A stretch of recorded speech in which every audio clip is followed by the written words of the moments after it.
In my eyes, e-commerce is not just about the people that attend these trade shows. It's not just about maybe the developers that develop these software, but they're also very hardworking, very engaged, and perhaps not so privileged people that are part of this e-commerce engine, right? So serving millions of people every day. I really understand that it's pretty hard to work with or in diversity and inclusion because it's like walking on eggshells. There's a huge difference between an employee that likes their job and an employee that loves their job. I have a lot of fun at work, and if I don't have fun at work, I'm leaving, because then I'm not loving it. Honestly, I have the feeling that we have to kind of move away from this obsessive, this control feeling, also in home office. Other people changing is even harder than change yourself, which means if you are acting different, your environment around you will act different. Yeah.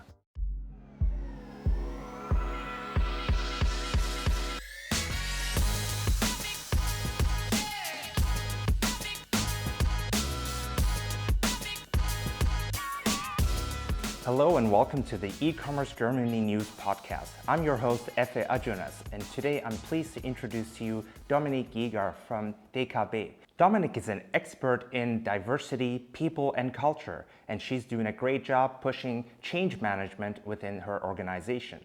And today we're going to find out from her what is going on in terms of the change that we're seeing in our industry, and also moving on to what are the practical ways, step-by-step approach for companies, how they can tap into creating a diverse environment for their employees and having an inclusive environment that is conducive to their business goals. So without further ado, let's get right into it. Hi, Dominique. It's great to have you in the show. Welcome. Please introduce yourself. Thank you for having me. My name is Dominique Jäger now, as I'm married, and I am... Congratulations. Thank you for that. Hopefully forever. Let's see. And yes, I am the lead of People and Culture at DKB Service, which is a 100% daughter of the DKB AG, and also responsible for diversity and inclusion for the whole concern, for the whole company. So. Okay. Since when you've been at DKB? 3 By the years. way, for those of our viewers and listeners, DKB is one of the most prominent banks in Germany, right? So for 3 years you've been there? Nice. Sometimes it feels like 30 years, but sometimes also feels like 3 months, but at the end it's 3 years. That might be a good thing, you know. I feel the same thing in my companies, but it's always a good sign if you feel like you've been there a long time, just pushing all kinds of topics. Yeah. So looking at your profile, you're pretty active on LinkedIn and other platforms. You seem to have a variety of multifaceted experiences in diversity, people, culture, especially now you're pushing a lot of projects at DKB. Tell us a little bit about how this whole thing started, like how this interest for diversity and people, culture emerged. Perhaps I start with how diversity and inclusion comes into my life or came into my life. So I worked at RatePay with Miriam Wohlfahrt, and she was always supporting Tishan Onaran, who is the founder of Global Digital Women. Very well-known character in our industry. And she was looking for some new employee, and so we were talking, and she said, come to my company as a COO. And the first thing I said was like, okay, I can come into your company with the rocket internet mindset, we can scale it, we can build a consultancy, whatever, but I'm not that kind of feminist, you know? I'm not like... Because in my opinion, with my knowledge back then, I didn't understand how important it is, because I'm very outgoing, I'm very extrovert. When somebody says you were like a something, wild capitalist looking at numbers, yes. You know? and then I had the opportunity to get into various companies out there, the DAX companies, whatever. Yeah. And then I see what's really going on. What was going on? So they were the most people I'm talking with in the management board or the C-level were men. Then we were at the meetings, and it was like you're written in the books. So who want to take the notes? Anna, do you want to take the Always notes? looking at the or we need some coffee. And it was not only that the men were asking for getting coffee, but the first one who stands up were the women. Like, okay, I'm getting the coffee. It's kind of this like expectation that, I guess I have to do it now. Yeah, you know? And that are just kind of some examples. And also if you look at how many women, for example, it's not about gender only, if you were talking about diversity and inclusion, but if you look at how many women start in a company and then come along the career path to the C-level, they're not getting more stupid or anything on the way, or they're not getting less qualified. So where are they going? And then you have to look at the structures, and there are so many biases that are built up due the last 10, 20, 30, 40, 50 years. Yeah. And this is what we have to I'm not a fan of, this is what you've done wrong the 15 years and now I hate you, so you have to change yourself. But that's also not constructive, I guess. Yes. I'm a minority myself, coming from a different part of the world, and I can relate from my part.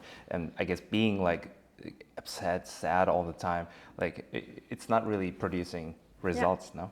And it's not inviting the people to talk with you about solutions. It's just like, but I've done it because of this and that. And so there were so many people that really want to change something, but they were also sometimes kind of aggressive. So we have to change it, and we're doing like that. And now I have my C-level appointment and I'm telling them what to do. Yeah. Okay, just throw your PowerPoint presentation in the rubbish, because you won't have any success.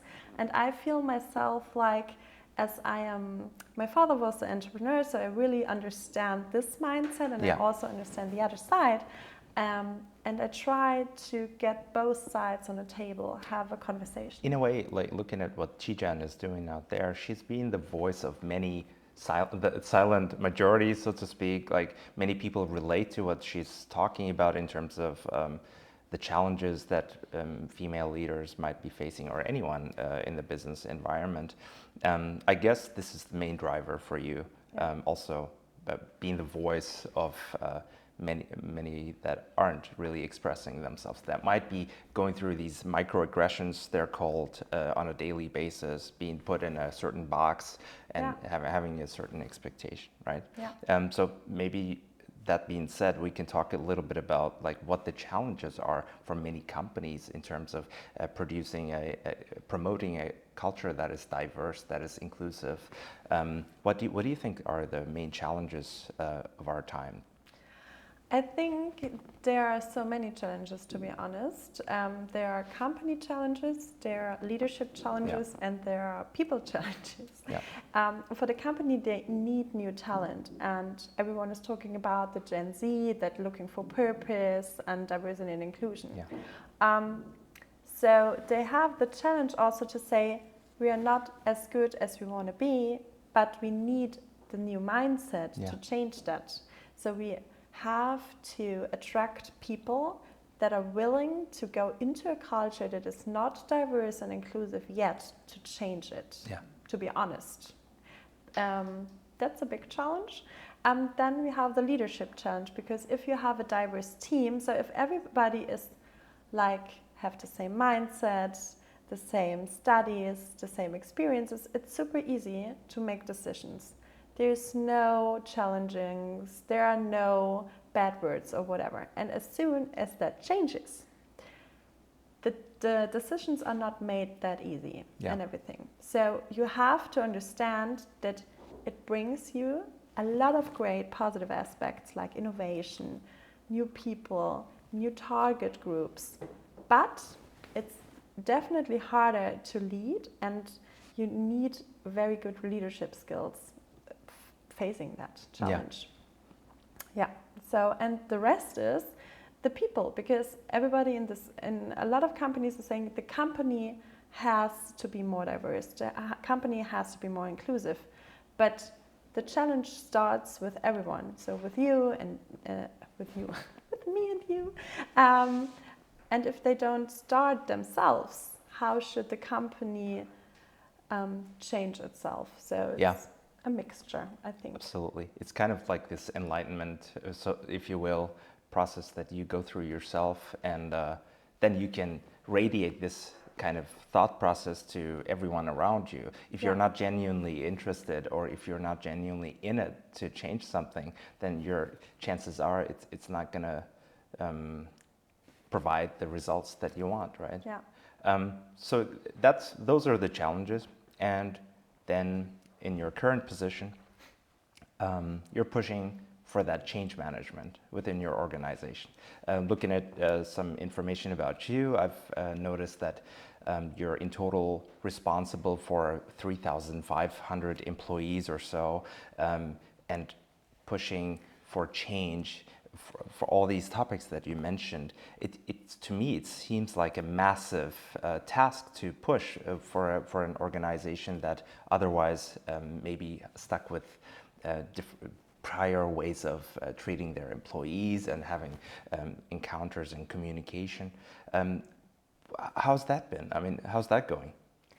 It's easy, they love me. No, they don't.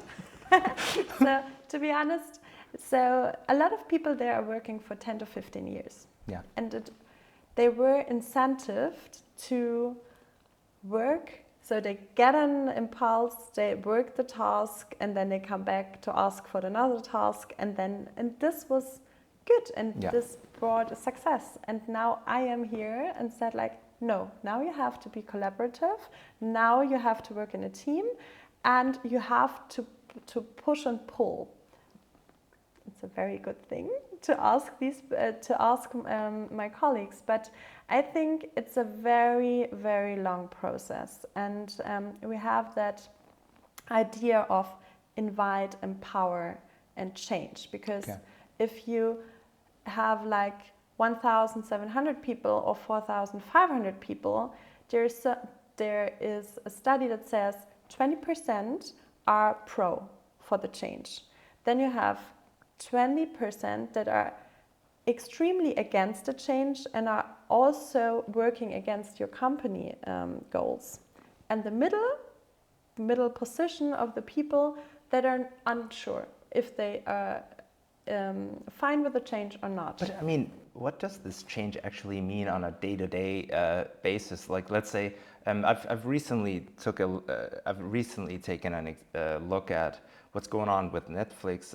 Guys like Jordan Peterson, they're saying like, hey, at Netflix, it's such a chaos because like you can't hug a person, you can't look your boss in the eye for more than 5 seconds, and you know, like, does all this change management, and I think like this 20% that you mentioned, I can imagine that they're also a little bit scared of what's waiting for them, you know, like, okay, what do I have to do now without messing it up for me? Because habits are hard to change. I always say habits are super hard to change, right? Yeah. So how do you see that? Absolutely. So to be honest, the changes for me, they are big and small at the same time, because what we are looking for is, for example, if you're looking at the leadership, we want to divide the leadership in leaders and the people that are leading the team with their topics. But the leader is more the people manager. And also over the years, as much people as you had in your team, the more worthy you are, the more, I don't know, salary you get, whatever. The amount of people you manage is important. And now they have to overthink themselves. And I think this is the big challenge at the end, because in big companies, you have to be honest, there are not 100% of the employees that are saying, thank God I'm working here. I am really looking forward that it's Monday. Whatever it is, I'm really so happy to be there. Yeah. There are also a lot of people that they're already cancelled their job in their head, but they're still sitting Silent there. quitting. Silent quitting, thank you. And this is for me the worst scenario I can imagine myself What's in. the reason why many people are silent quitting right now? And so, on my opinion, it's about self-worth, because if you exactly know what you can, what you can't do, and what you want to do, you have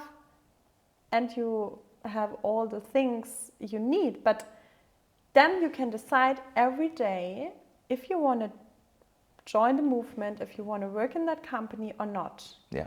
but you need that self-worth that you know if I'm quitting now, I will find another job. Yeah. And I think this is the problem.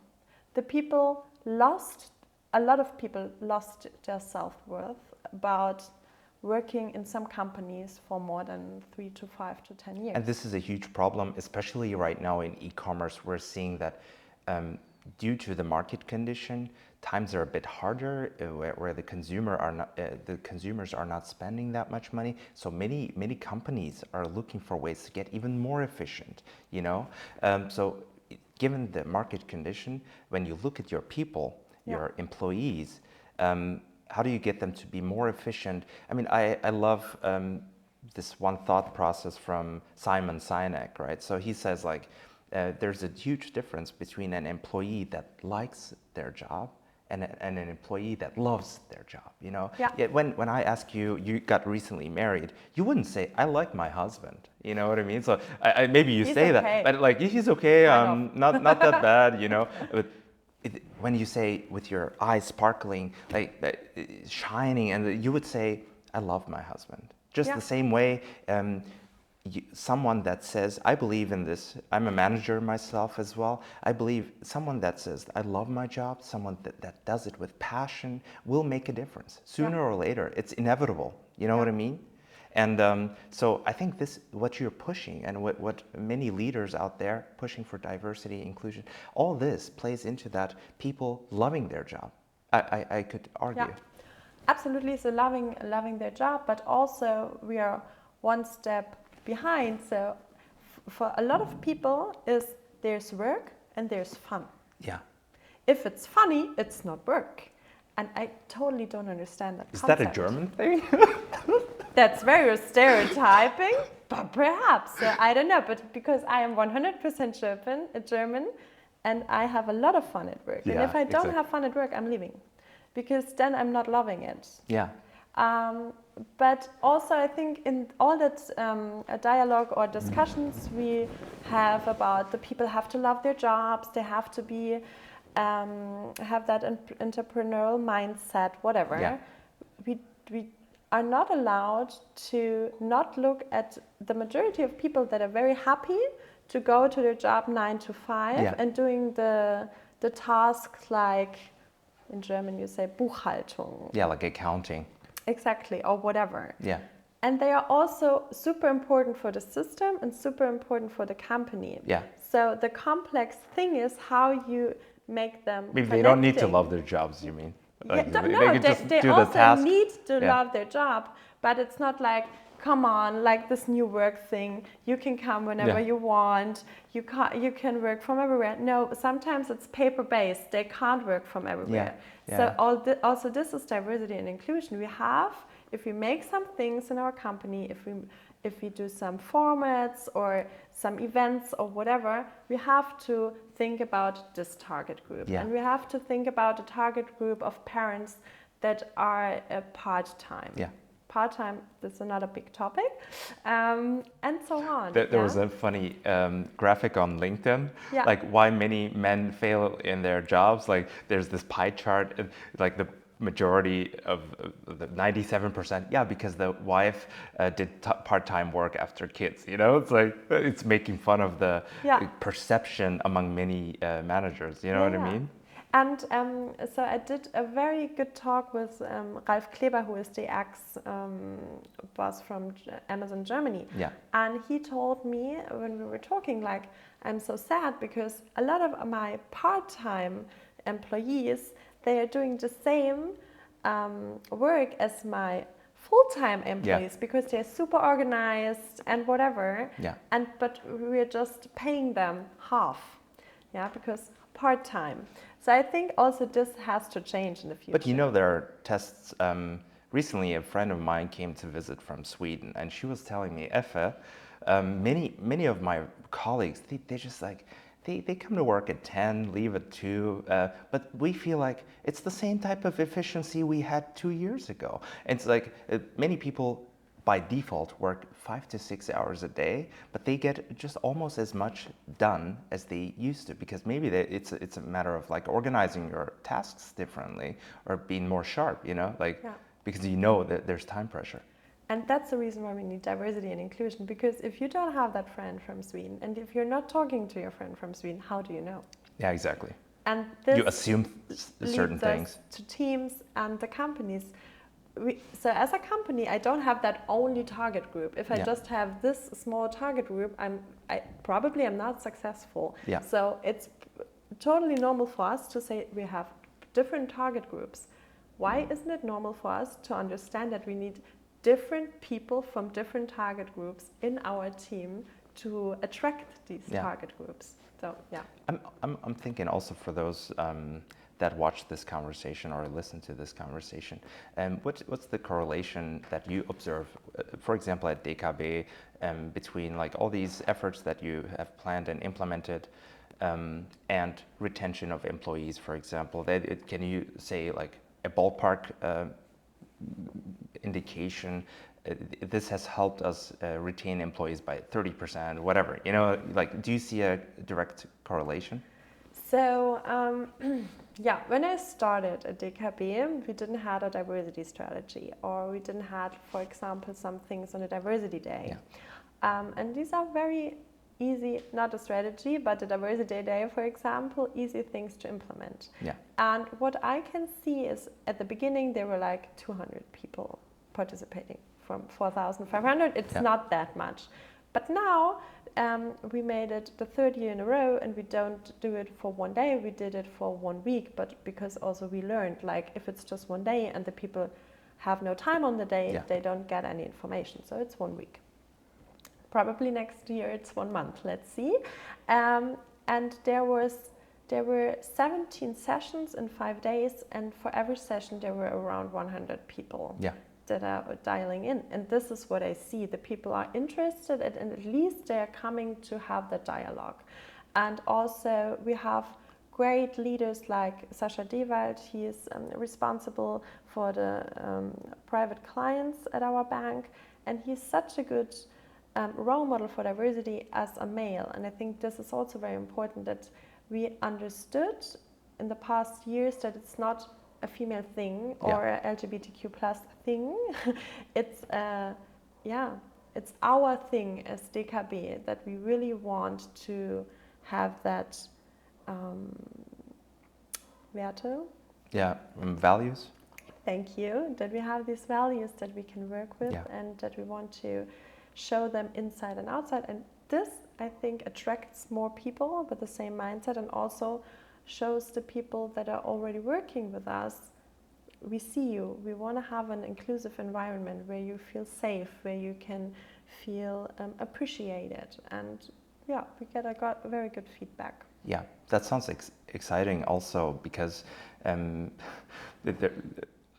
often attending events. You know, sometimes you see a bunch of white men talking about diversity without, I mean, like, not even like a person of color or anything involved. You know, I find that fascinating, because like, I think many people mean well, they want to be part of the change, but one thing that might be missing is that let's involve the people that are actually affected. So it's hard for me to make a statement about the challenges, exact statement about challenges a female might be going through, because I don't know.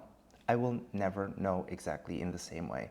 You know what I mean? Just like my challenges as a minority in Germany might be different than someone else's, right? So that's why I think it's extremely important to give these people a platform. Hey, you're heard. That's like, let's start from there and then see what we do together.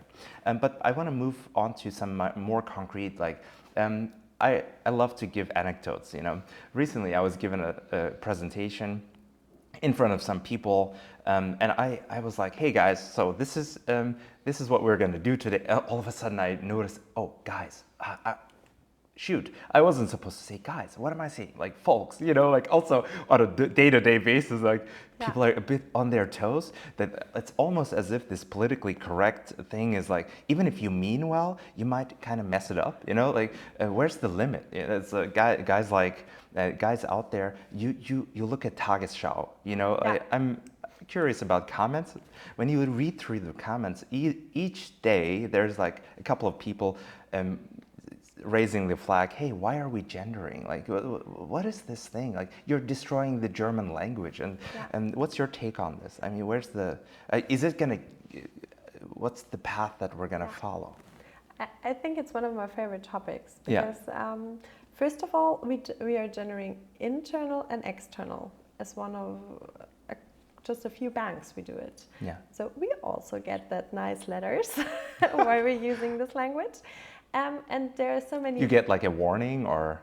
No, we are just getting like, why are you just doing that with our language? Yeah. And don't we have any real problems? It's almost as if it gets too complex, don't you think? Yeah, but to be honest, it's super funny because there are some anecdotes as well on my side. First of all, there's a very good LGBTQ person in the US that is very good in speeches, and he said like, for all these people that are saying we are making up words, all words made up. Yeah, it's human construct, right? Yeah, and it was like, yes, it's right. I guess it's just, again, habits are hard to change, and people are frustrated because they have to change. Like, it's like going to someone who is a meat eater and loves eating meat, and saying, from now on, you have to stop eating like one meal a day. When you're sitting with your family, you have to eat something completely different, you know? But yes and no, because if you say you can't, so then you say you are not allowed to eat meat one day. But if you're using gender correct language, you're saying men and women. So you don't delete one part. You're just adding one. So why are you so against adding something or someone? And the other thing about gender, there's also that pie chart on site. So that says like what words we are talking about messing up German language. Yeah. Schifffahrtsticketskontrolle. Like this, and then BürgerInnen. Yeah. Why? But I think as the gender or the gendering is super important because you have to make sure that everybody is thinking about, is it an inclusive sentence I'm saying? Yeah. Is everybody heard or meant? That's it. Yeah. And on the other hand, I really understand that it's pretty hard to work with or in diversity and inclusion because it's like walking on eggshells. Yeah. I was speaking in front of, I think, 1,000 of people. And I said like, oh, here we see the unconscious bias because I am a female speaker, and there are studies that are saying if there's a female speaker, most of the people are women that are attending. Yeah. And then one person raised her hand and she said like, how can you do it as a diversity expert, say that we are all women, because how can you know it? Perhaps I'm diverse. And I'm like, okay. You're like, that does it. Yeah, and I was like, thank you for bringing up the topic, because that leads me directly to another topic. Yeah. We have to be nice and kind to each other to get in the right direction. So I also, it's a learning process for all of us, I guess. Exactly, and I think it's so terrible, for example, in the US, that men are not driving in the elevator with women because they're afraid of what's going on. Yeah, and I'm like, that's not the solution. That's what I mean. Like, it's almost as if we are in this change process, and all of us we're all scared to mess it up, right? Yeah. So, I mean, I'm changing when I'm walking on a sidewalk, I'm changing my direction myself just in case that I'm going to scare someone off, like if it's dark or something, because I think it's because I'd rather go that extra mile instead of making someone uncomfortable. You know what I mean? Totally. I hear you, and I'm very sad that it's like that, to be honest. But yeah, I think if we just understand that we all are good people, we all want a good thing. If we are into a discussion, and definitely, to be honest, there are assholes out there, but they are everywhere. Not about diversity and inclusion, they are like whatever. And if you say like, I heard this, I felt like that about it, perhaps we can talk about and find a solution from both sides. Yeah. then we build up a very inclusive environment. Dominique, it's all that we've talked about. For me, it's super interesting and everything. But at the same time, there are a lot of viewers of ours or listeners that that might have, like, you work at DKB with thousands of people that you can push into a certain direction with your ideas. But many companies that are a bit smaller, much smaller, they have like maybe 10, 100, 500 employees. Maybe could you give us a little bit the practical view? Where do we start? I mean, let's say we haven't done anything up until now. By the way, we will have some book recommendations in the show notes from Dominique, so our viewers can take a look at that. But maybe we talk a bit about practical approaches. Where do we start as e-commerce businesses? What do we have to do to promote a culture of diversity without having the kind of resources that you might have at hand? Where do we start and where do we go to? So I think, first of all, this is the first unconscious bias, because everyone a lot of people are thinking, oh, the big companies, they have a big budget for diversity. Yeah, I was assuming that, definitely. Yeah, and we have budget, but I think, to be honest, the first thing is, let's start wherever you are. Yeah. And let's have a look at the data. So understand what minorities probably are working at your company or not. Yeah. What ages are working at your company or not. And then... Is the data always available? I mean, you might not know how a person identifies themselves and stuff like that. But I think you have to start somewhere. Yeah. So if you say, like, if you're looking at the Charta der Vielfalt, they have 7 dimensions of diversity. And if you say, like, okay, we are getting best in class in all 7 dimensions in the next 3 years, you can just let it be from the beginning. You have to focus on that, what you can see, what you can measure, and what you can change. Yeah. And then the next step... How would it translate? Map of diversity? Yeah. Okay. Yeah. And then set goals. And it don't have to be 10 goals. It could also be like 2 goals. For example, that we want to have 50-50 leadership in, I don't know, 25 years. Yeah. Because even then you have to break down the goals for the next couple of years, month, and next week also. And get people around you that really are interested in the topic and are also willing to work. What do I mean? There are a lot of people that want to give you opinion and that they want to have that discussion. But then if you say, like, okay, so now we have that event and we have that 25 to-dos, you just see nobody around you. Yeah. And that is nice, but it doesn't help you. So really understand who is really motivated to help you. Yeah. And then get the buy-in from your top management. Yeah. And if you don't get a buy-in from your top management, ask yourself, is it a company you want to work with? Because why shouldn't you say, yes, I am really for diversity and inclusion? There is no reason why. And if your top management can't do it, ask yourself, is that the culture you want to work in? Yeah, absolutely. Especially for smaller companies, I think many people love their job, and like many people love what they do and the employees, but the readiness might not be there yet. You know, I think it's also not that black and white to say, okay, you guys are not diverse enough, then I leave. Because in most cases, I even have friends, like, they might not like some things about their jobs, but it's like the benefits or the good things over, like they maybe 80% of what they go through is like super nice. So I think this change is even more important.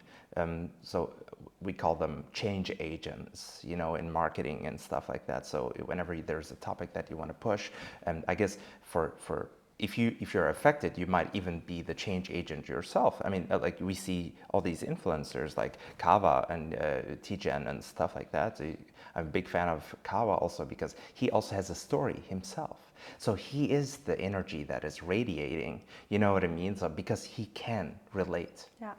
And what I also love about Kava is that he is not taking himself too serious. And I think this is a very important point if it comes to that people and culture, as well as diversity and inclusion topics. don't take yourself and the topic too serious. You're not having a surgery at the open heart. So just try. I love that. Yeah. Perhaps it works. Yeah. If it doesn't work, you've learned something. Then you do something else. Yeah, yeah. It's fine. So, but the worst thing is that you don't try. Yeah, absolutely. I completely agree with that. Dominique, earlier during the conversation, you mentioned 3 topics: invite, empower, and change. So moving from that, so we've touched upon a couple of topics, like some of it also a bit like theoretical. So what I'm really wondering right now, the biggest discussion is around companies, especially now, bringing their employees back to the office. So many managers are looking at 1 or 2 topics, like, okay, the employees have to get back into the office, we need to increase efficiencies and all these things. I have the feeling throughout all this, kind of we're forgetting the people, you know, like because they've changed the priorities of their lives. And how do you see this whole development right now? And where do you think we're going? So to be honest, I don't think that the people changed their priorities less for the company, more for their private lives. They just changed when they're working and when they're not. Exactly. Because as I understood from my team, or also the companies I'm working with, they are super motivated, and they're now working more than they are working when they're in the office, because they have this. So we are here in Berlin, you need at least 1 hour to go to the office and 1 hour to go back, where you can't work. I completely agree with you, but at the same time, I see a huge benefit of having someone physically, and because I mean, I've read some time ago, over 70% of communication happens through body language. Yeah. And like we as human beings, we need, in my opinion, we also need this physical contact, you know what I mean? So it's, but one difficulty I'm seeing at least is that it's hard to find team days where everyone is like available on that particular day, because everyone has different, they've built their personal life in a different way, embedded their personal life in a different way into their work life. It doesn't mean that they're less efficient. I just like you, I think people work even more, almost so much that we've even read cases that people are committing suicide. They're really like getting burnout. I had employees that are working too much in home office, and it's kind of making them sick. Like, and there are videos online, hey, how to make your mouse move if you go to the toilet, so your manager doesn't think that your Teams is like showing this away symbol. So I think, like, honestly, I have the feeling that we have to kind of move away from this obsessive, this control feeling. Also in home office, like you would expect in home office you would be flexible, but on the contrary, people feel this immense pressure on them. So what I'm observing is that also even the bigger companies, like I don't want to name them right now, but bigger companies are bringing their employees completely to the office right now, and this is the type of thing I want to mention. Yeah, understood. First of all, I think the people, so we had the self-worth topic as well before. And I think if you know what you can and what you can't do, you as a leader has to understand that the people you have been chosen will work because you've chosen them. So otherwise you don't trust yourself with your decisions. Absolutely. And if you're working at home, having this mouse going on, that's just a terrible working environment. And you will lose the people for another company or for burnout. Nevertheless, you won't work with them well. So what we don't understand sometimes, the benefit of the people that are mentally and physically healthy. To understand that you are not efficient if you work 9 to 5 without any rests or breaks. And I also think there's an occurrence out there that calls how full is your calendar with meetings. There's so many people that are saying, my whole calendar is full of meetings. And I'm like, oh my God, you poor guy or you poor woman. No, because I am so... they feel productive. I'm so important. And this is also, we changed the culture from analog to digital or hybrid. to be honest, a lot of people don't understand how to work hybrid. Yeah. But what we didn't change is how we work. Exactly. Yeah. And how we can change the people and how we can change the style of working. Yeah. So if you're in the office, of course, it's kind of strange if you're there from 9 to 5 and then you're out there 1.5 hours drinking coffee, coming back, leaving at 5. Yeah. But if you're at home in your office and you're going for the gym for 2 hours and then work again at 8 p.m., that's fine. But if we're coming back to diversity and inclusion, there was a big problem as well as we started with home office. Yeah. There were a lot of people becoming invisible. They're becoming super important but invisible at the same time. Yeah. And unfortunately, a lot of them were women or the people, the parents who are responsible for the care. Yeah. For the children or for teaching them because schools were closed. And I ask a lot of diversity managers out there or also C-level people, like, how do you make sure that these people won't stay invisible anymore, that they're seen for a better job or more salary or whatever? And then the answer is yes.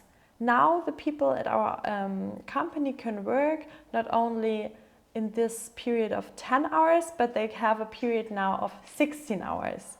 Yeah, thank God. Then all, to be honest, stereotyping, but I'm sorry for that, all the men with the good jobs having this time frame from 9 to 5 where the meetings are, and thank God the women and people who are doing the care work can work around these time frame, but they're still invisible. Yeah. So what's very important is to have like a checklist for you if you're having a meeting.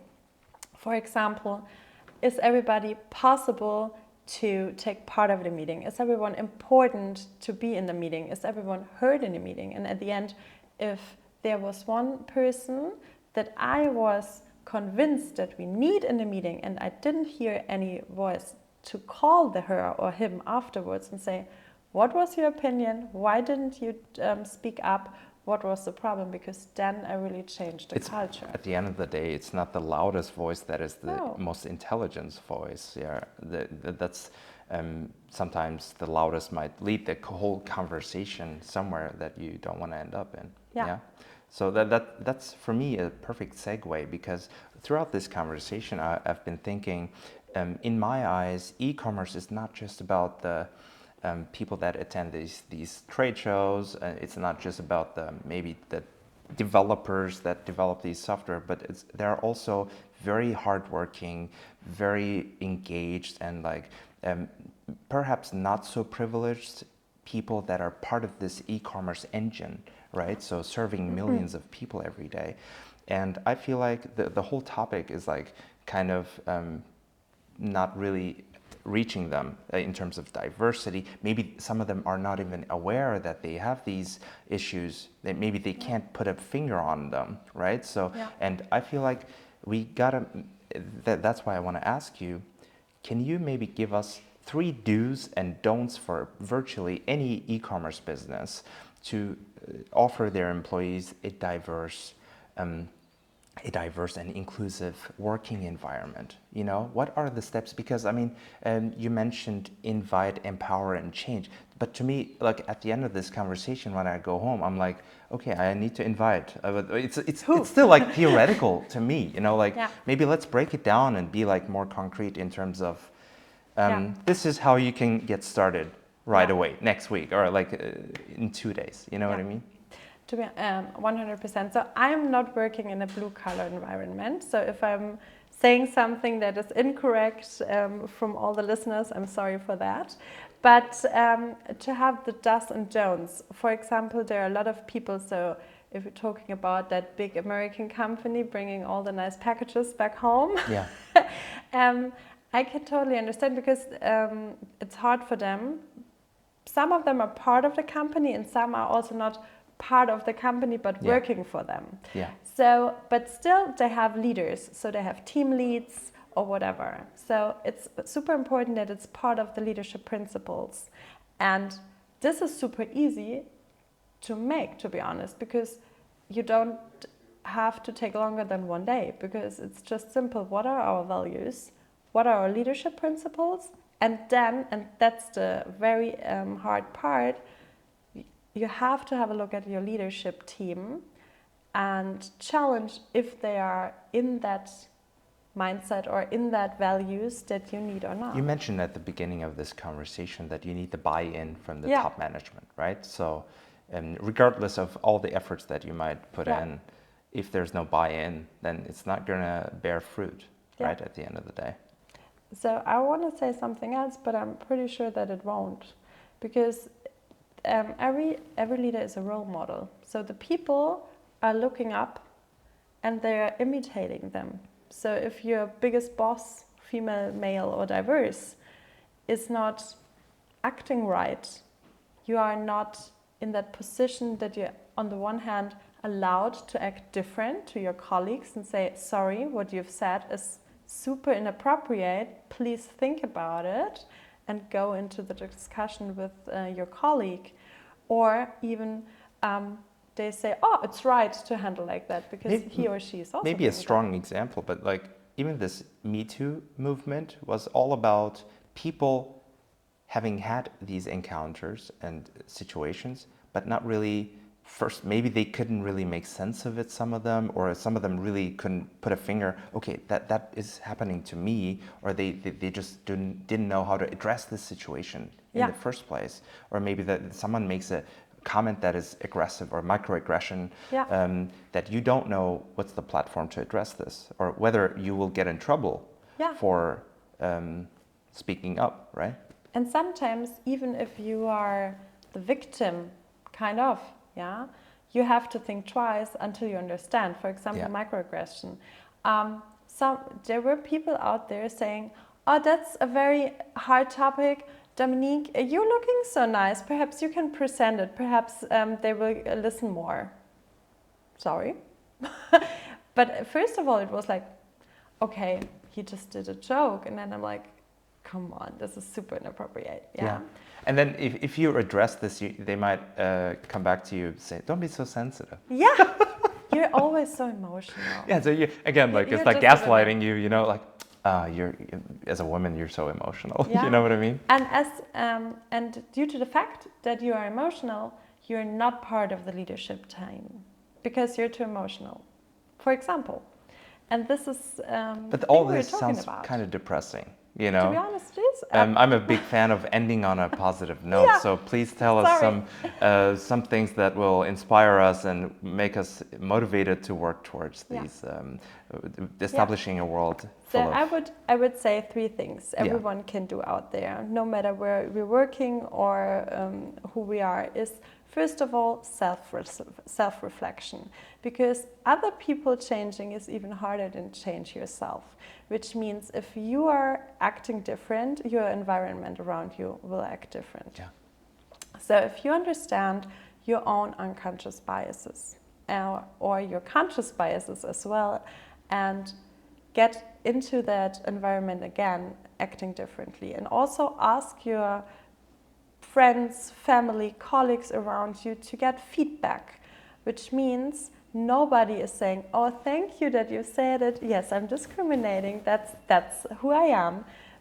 You need more like aha moments. So really ask for direct feedback. What have you seen that I've done that you think, next time I should act differently? And take the time to listen. Yes. Also. Right? Actively listen. Which is hard. Which is harder than we can imagine, I guess. Yeah. And then go out, speak up, tell other people what you've done, that you made self-reflection, that this was the outcome, that change your behavior, and ask the people what's their experience. And so you make a little movement.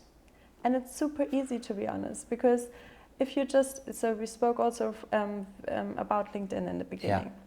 It's the same, like everybody's saying like, oh my God, I can't ask the C-level, blah, blah, blah of this. I've never ever experienced if I wrote a message like, hey, do you have 5 minutes for a little exchange, that somebody is answering no. Yeah. And it's the same with that. If you just say, hey, do you have 5 minutes? I want to talk with you about this. What's your experience? What can we do? If you don't do that, at the end of the day, the manager would be like, yeah, well, you never approached me with this. Yeah, you know and that's what I mean? also unfair, to be honest. Yeah. If you then say, I'm leaving because this is not an inclusive environment, my question is always, what have you done to make it more inclusive? Okay, so you got to get more proactive, Yeah. whoever you are in the organization. Yeah, and then if you're a part of a minority, you're always, there are people that are allies or that are part of your minority as well. Yeah. So perhaps you can build a little network, and even if there are just two people at the beginning, sitting around and talking about what was done or what have you experienced in the last week, you help yourself out of it, and so you can understand what should be measurements, what should be things the company should do, and what you should do by your own. Dominique, thank you that so help? much. This has been a really inspiring conversation in my eyes, and I hope our listeners and viewers will enjoy it as much as I did. Thanks again for your time, and we'll see you next time. I hope so. Thank you for having me. Thanks. I hope you enjoyed this episode of the E-commerce Germany News Podcast. If you did, make sure to give us a thumbs up, leave a comment, and follow us on our channels. Feel free to also recommend this podcast to your contacts and friends that may want to know more about e-commerce, digital marketing, and success stories. Thank you very much for listening and watching, and see you on the next episode.